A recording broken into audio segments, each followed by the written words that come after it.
Oh. malaki. Hindi ako magkagabi. Bukas maga. Kasi hindi naman kumpleto yung sinasabi niya. Oras T. Buti lang, T. Pinuto ko siguro ka. Manghula pa ako.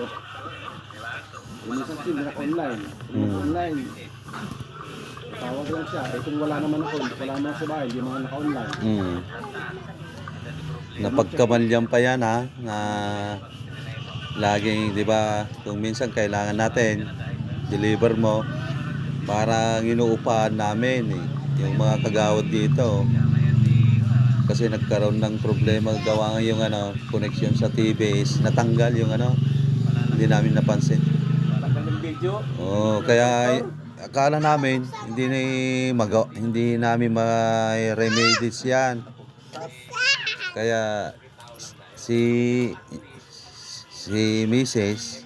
kinontak niya yung mga barangay kasi mayroon din sa kanilang ganyan. Hindi pumunta sa Rila dyan. Pero okay na siya. Akala nila is hindi namin inuupahan to. Diretso ako kasi magsalita eh.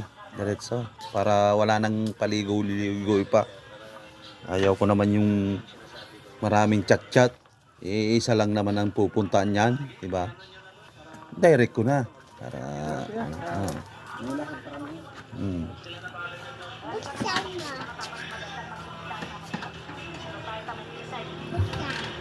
masarap yan. Kainin mo. Kay mama mo yan? Oo.